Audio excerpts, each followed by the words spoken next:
Hey, what's going on, guys? It is Foxy98 here. Welcome back to a brand new episode of my F1 2019 career mode for you guys today here on the channel. We are here for round number 5 of Season 2 here at the Spanish Grand Prix. And traditionally a track that I've gone quite well at, actually, considering it's not my all-time favourite. But as you can see then, looking at the R&D chart, I mean, the upgrade path that everyone's doing this season is just absolutely insane. It's rapid at the moment. Mercedes and Ferrari are just streaking clear at the front. You can see Mercedes actually close a little bit on Ferrari.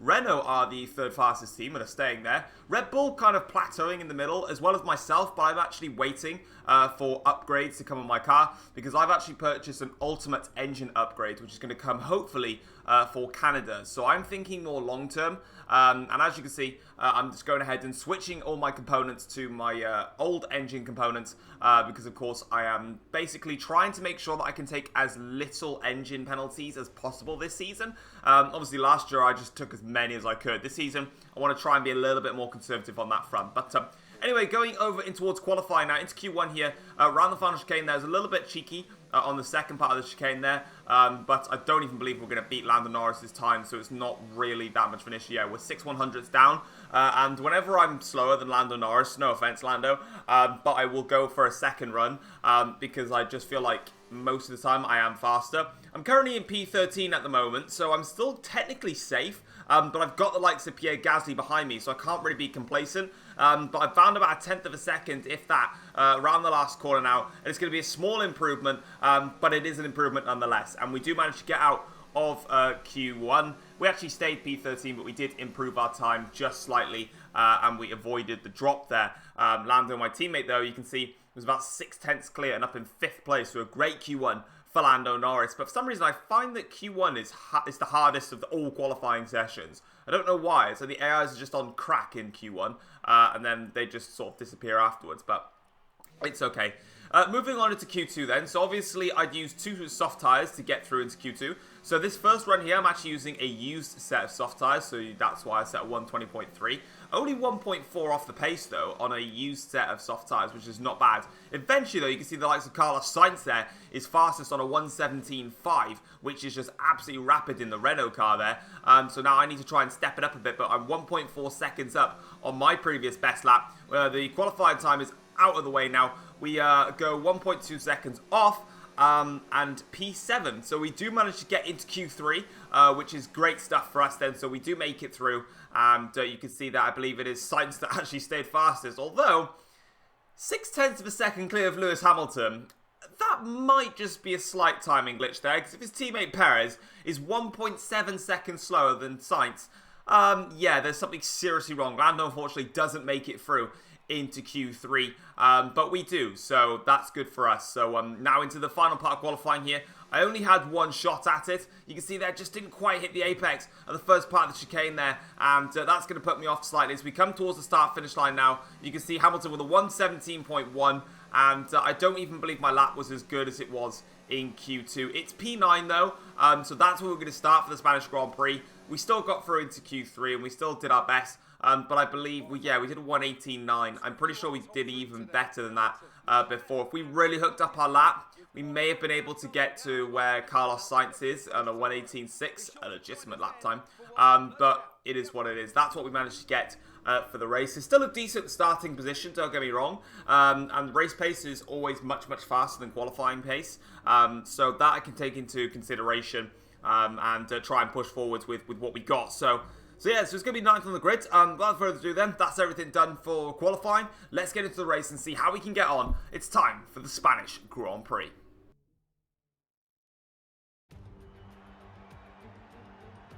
What does the Spanish Grand Prix have in store for us today, I wonder?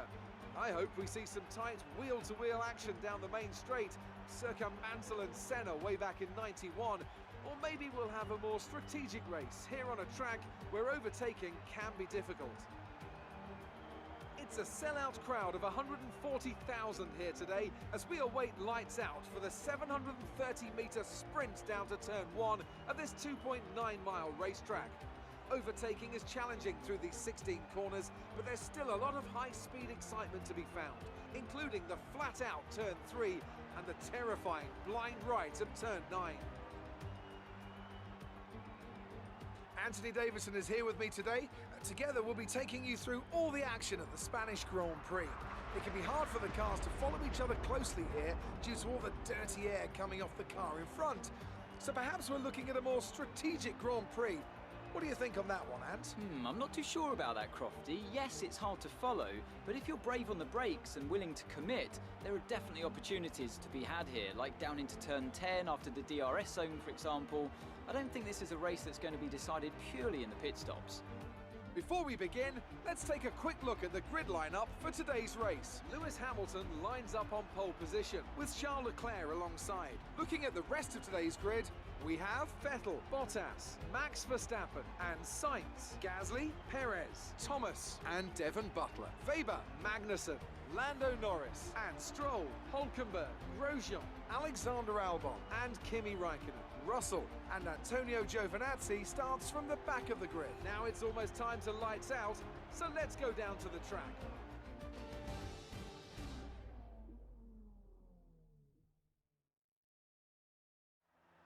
Okay, so we're here now to start the Spanish Grand Prix, and as you can see, it's going to be a two-stop race, a very short stint actually on the soft tyres, and then two sets of medium tyres to get us to the end of the race.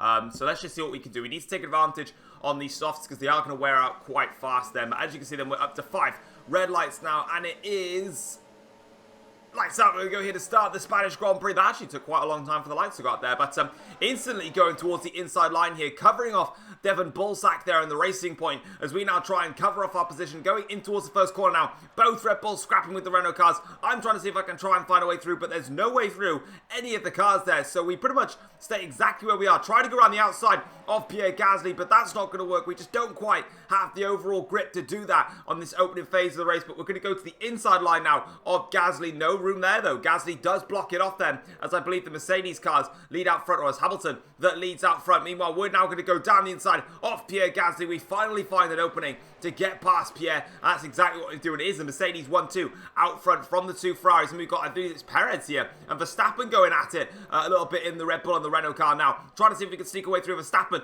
goes a little bit off track there. We go down the inside of Max there, who got compromised because he went onto the ground. Well, Perez now gets compromised on his run, and we managed to make our way past Sergio as well. So a great start there, passing both Red Bulls and the one Renault car in the space of just a couple of corners there. And now we just try to navigate through this final sector, really, really tight and twisty section. And this is where you need a brilliant chassis on board your car. And now as we go in towards this final complex here, it's really difficult not to clip too much of that curb, because obviously that right hand, if you hit that curb, it's going to send your car completely AWOL, as I believe it is Bottas that leads, or it's Hamilton that leads, Bottas, Leclerc, Vettel, Carlos Sainz, and then myself. On to lap 3 of the Grand Prix now, though, and we're closing up to the back of Sainz here, full position now, and this is for the fight for 5th place now, as we open up the DRS here, getting a good run on Carlos, and we've actually got a great straight line speed advantage here over Sainz, as we now move over to the left-hand side of the circuit, swoop around the outside on Carlos there, and that's a great overtake up into 5th place of the Grand Prix, and obviously, next at the roads are the Ferraris and the Mercedes cars. I don't really expect that we'll be fighting them today, but yeah, we got past Carlos, and good overtake there, as we now are deciding we're going to box this lap. So we did the overtake, now we're going to push on these tyres, and then we're going to come into the pits, because I don't want to get caught in a DRS attack train via these Renault cars. So I decided that it's an easy time for me to just come into the pits, and now that I've got track position, I can get that undercut and obviously protect myself from it as well, in case anyone else tries to do it, and vice versa in the pit stops. If someone jumps me, or if I get held in the pits, I don't want to lose track position after I've just won it. So I'm covering myself off on all my bases.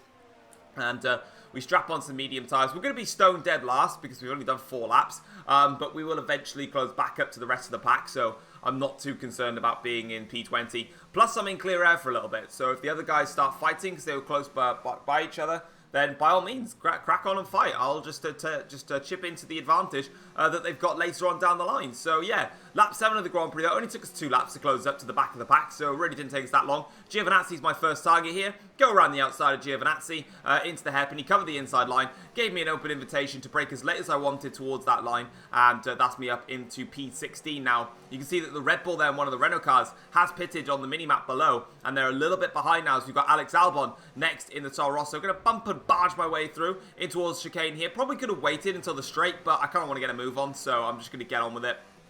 And Sebastian Vettel there in the Ferrari is overtaking one of the racing points. Must be Stroll, and that's exactly who it is. And that's quite interesting, as we've got one of the Red Bull cars there not the Red Bull, one of the Ferraris there that's in a bit of trouble now. That's going to be Charles Leclerc, because Vettel's just gone through. It is Charles Leclerc who retires from the Spanish Grand Prix, and Ferrari's durability problems hit home once again. They've been having a lot of issues with reliability this year, and that's another case of it, as now we've closed up to the back of Stroll here in the Racing Point, and I'm just going to do the same thing again. He's on hard tyres, funnily enough, so he's going to be going really long into this race. This time a little bit more difficult than Giovinazzi to get past, but we do get the job done. Vettel there clears Kimi Raikkonen in the process. Now I need to try and clear Kimi. My only issue is he's going to be in Vettel's DRS, and that's exactly what he was. Now I'm going to try and clear him as I try to go towards the outside, towards the inside line here. Try and go around the outside of Kimi Raikkonen. Raikkonen, though, closes the door fair and square there, and now I've got to try and find another overtaking spot. I can't overtake. Yellow flags. Annoyingly, Charles Leclerc's Ferrari parked up there, and that's really not kind of annoyed me.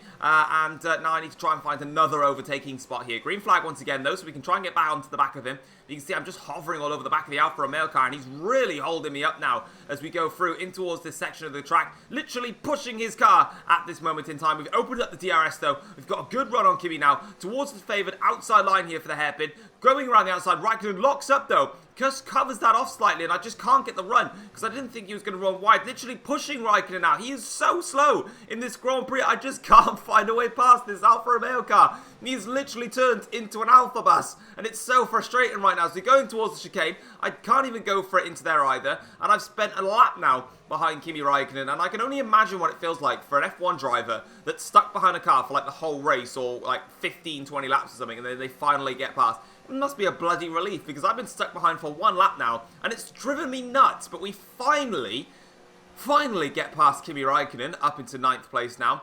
Vettel, meanwhile, has cleared Hulkenberg in another car. You can see the gap that Vettel's pulled. I could have stuck with Vettel and carried on, but oh well, it is what it is. We're now onto the back of George Russell for that P8 spot. So these guys on the medium tyres. In fact, these guys are actually doing a great job. It's lap 11 of the Grand Prix, and I haven't overtaken everyone yet. And again, not really taking any prisoners. Russell's out my way, and now I can try and close up onto the back of Hulkenberg. So with this now, I'm going to use everything I've got really wide on the exit there. Hot lap mode enabled, then overtake. But eventually Hulkenberg actually pitted, so it didn't really make a difference for me. So yeah. Anyway, on to lap 19 of the Grand Prix now. We're coming in for our second stop of the Grand Prix. We're currently in 4th at the moment, and we now are going to be coming in for our second set of medium tyres. Vettel, you can see 11.2 up the road. Like I said, I just don't have the pace to beat Mercedes and Ferrari at this stage of the season, which is a little bit frustrating. But obviously, I just need to keep working on this car. Gasly goes on through. Verstappen and one of the Renaults, Perez, stops for a second time, so they're going to go on to another set of medium tyres. Stroll there is still going on his hard tyres. Fair play to him. He's going hella long in this stint, but it's not enough, really. We're still out in front of Stroll, and now all we need to focus on is Pierre, who's going to stop anyway. And that was that for the race. Lewis Hamilton has won the Spanish Grand Prix. I believe it was a Mercedes 1-2. I'm not quite sure, though. For us, though, we just had a very calm race as soon as we got rid of the traffic and the start of the race. It was pretty much just straight up plain. And as you can see, we could have crossed the start-finish line. It's going to be P4 here for the Spanish Grand Prix. A very, very solid result. Really happy with that. And yeah, it was the best we could have done. We were much, much faster than the Red Bulls today. We had the pace to beat the Renault cars, which was quite interesting, actually. You saw that we managed to blast past Perez, got through the traffic nice and cleanly. And then, obviously, like I said, Mercedes and Ferrari are currently in another league, and I don't have the pace to beat them. So, yeah, from that standpoint, we did what we could, and I'll take it. A great result for the team, but for Mercedes, though, they are on an absolute streak right now. Of course, Ferrari battered them in Season 1, but Mercedes are hitting back hard in this season. It's a 1-2 with Hamilton taking the race win. So having a look at the standings, as you can see, it was a Mercedes 1-2 ahead of Sebastian Vettel. Charles Leclerc obviously DNF from the Grand Prix, so really, we kind of exceeded where we were. Unfortunately, Lando Norris actually DNF'd as well. I don't know when he DNF'd, actually. I only realised that at the end of the race there. But yeah, we did what we did. And in the Drivers' Championship then, Hamilton leads Valtteri Bottas by 9 points. We're 28 points back now in the Drivers' Championship over the two Mercedes cars. Still hanging on in there, but obviously we've got Monaco next, which might just pay into my favour because I do love Monaco.